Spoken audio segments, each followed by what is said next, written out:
Hey guys, it's Haley J. Welcome back to my channel. Hi guys. So today we're going to be talking about my experience getting the vertical labret piercing, how it's going, and the pros and cons of this specific piercing. So to start off, you guys might know that I have videos about the Ashley piercing, which is the inverse vertical labret. I have me getting it pierced, the pros and cons of it, a year update, and then why I retired it. Basically, my experience getting the vertical labret piercing was a lot better than when I got my Ashley because I was in a better studio. My mentor who's teaching me how to pierce did my piercing, and yeah, so it was just a lot better and more comfortable for me, and and a lot more like professional in my opinion. I knew what was going on. I was told everything going on. And if you notice the difference between me getting the Ashley piercing versus me getting the vertical labret piercing, I seem to be in a lot more pain with the vertical, and I believe that's because I have scar tissue. It was weird for me and my friends to hear me say ow, because I don't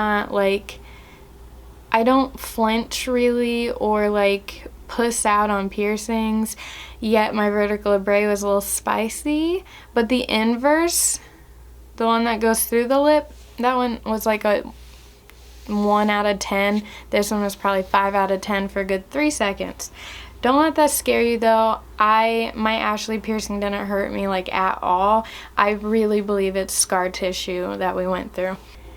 Pros and cons.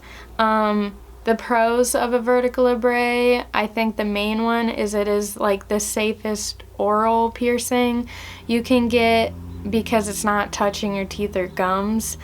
And it's just a really good way to express yourself. There's so much jewelry options for it.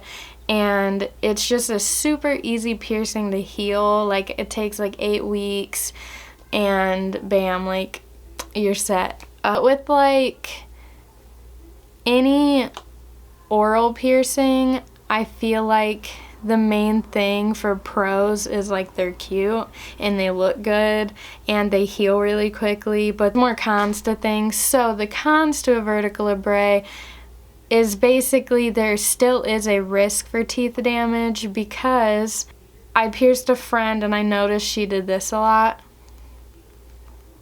But then I realized, like, I got on her because now that I'm piercing, I think I annoy my friends. Like, don't do that, even though I catch myself doing it. But then I realized that I do this a lot. I don't know why I think I've always done that, but now that I have this, I'm like, I could get some enamel damage. Not nearly as easy to get than like any other piercing that actually goes into the mouth. This one stays out. Another con is they can reject because it's technically a surface piercing. Your mouth is moving constantly. You need to make sure you have the right jewelry in, because there's a lot of different types of curved jewelry, like belly button rings, eyebrow rings, vertical labrets, all of that, like BCHs, all those are curved bars. I've noticed are very specific to what the anatomy is, you know what I mean? Be mindful of the jewelry you're putting in and make sure you talk to a trusted local piercer that knows what they're doing and ask them questions about what jewelry you should put in there. Other than like the teeth damage, you're probably going to want to play with this piercing a lot. That's another con to it. This is probably the best like oral piercing you can get. That's why I retired my Ashley piercing, and I said if I get another lip piercing, it'll be the vertical labret. I actually pierced my first one the other, like 2 months ago. I'll insert a picture. Yeah, I pierced my friend Kendall's vertical labret, and I'm so proud of it. I was shaking, but I did it. On that note, I am going to be doing some piercing apprentice like videos. I have a lot of questions people ask me, especially on TikTok. So I'm going to do videos on how I started my apprenticeship, how my apprenticeship's going and all like the stuff that goes into it. If you have any like recommendations or things you want to hear about, comment it down below and I will answer them in future videos. Thank you guys so much for watching, and I will see you guys soon. Bye!